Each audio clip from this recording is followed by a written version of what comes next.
Welcome back, Rocket League gamers, to another video here at Game Gym, and in this one we're going to be going over ground to air dribbles. Now, before we even start the video, I strongly recommend you guys go ahead and watch my other air dribble videos, because starting off from the wall, in my opinion, is the best starting point to learn air dribbles, and you'll also practice catching and controlling in that video, so I won't be going over those points as strongly here, so I really recommend you go and watch that before starting. But without further ado, let's jump right in. For this lesson's warm-up, we will be in a training pack that will provide us the opportunity to reinforce the fundamentals of air dribbles. And again, guys, before you start this, please go and watch my other videos on air dribbles.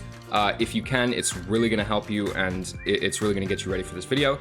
But this warm-up is going to also help us warm up for a new type of air dribble, because the stuff stays the same.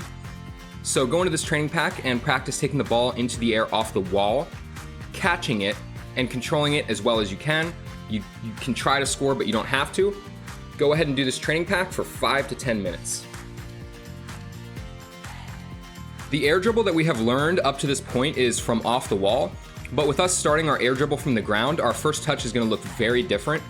The two ways that we are able to do this are if we are dribbling with the ball on top of our car by double jumping, or if the ball is rolling towards us or bouncing towards us, we can get a first touch that pops it in the air and then aerial to attempt the catch.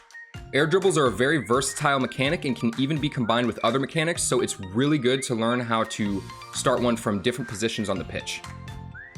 Alrighty, so instead of having a training pack set up our shots for us this time, we are going to be taking the harder route and doing it ourselves in free play.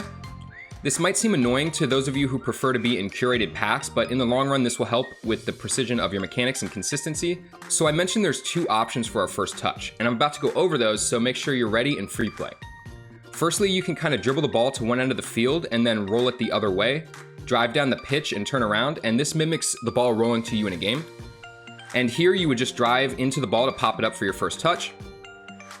Lastly, we have the more challenging method from the ball being balanced on top of your car. Here, you want to make sure the ball is more towards the middle of your car and then double jump.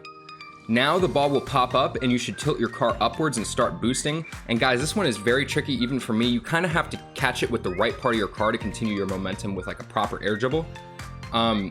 So for catching the ball, just make sure you aren't going too fast and initially catch the ball on its underside to ensure the ball doesn't drop. Go ahead and practice this for around 10 minutes.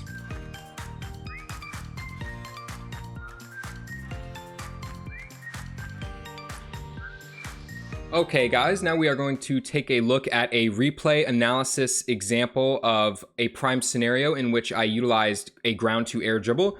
You can see I'm inside of ones here, and to start out, I'm just gonna let the play roll and let you guys observe, and then we'll talk about it. Alrighty, so a few things to talk about.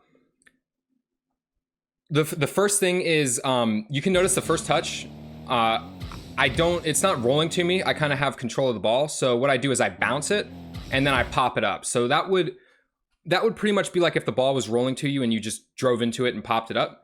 It's the same kind of first touch. So you can notice also that I'm not holding down boost. You can watch the boost meter.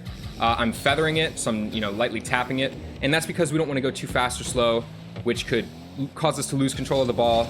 So we feather our boost, right? You can see that awesome 50 right there at the end too. That's hilarious. But yeah, and you can see that you have to make sure you have space to do this. Right here, I have a lot of space in front of me. This might not be the best idea because he's straight ahead of me and he has a good angle to meet me up in the air to challenge it. But we have the space, so I figured we'd try to pull it off. And another thing I want to leave you guys with is right here. I did one of three things with the ball, and if you guys have watched my videos before, you should know what on-ball productivity is. For those of you that don't know what it is basically you want to do one of three things every time you get the ball. You want to play it back to yourself, play it to a teammate, or make it awkward for the opponent. And right here, I did make it awkward for the opponent, and it went over him, so that did fulfill one of three things. It's just maybe wasn't the best idea in ones because it's an overcommit.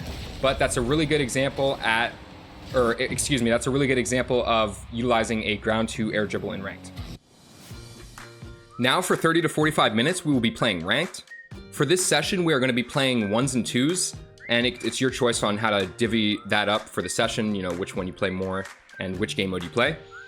Now, it might be a little bit tough to get a really good scenario where this mechanic lines up perfectly, but realistically, you should be looking to try and attempt it at least once per game in the kinds of situations that we outlined in our replay analysis. Okay, everyone, that's going to do it for this video. I hope you all enjoyed, and don't forget to leave a comment below if you enjoyed the video.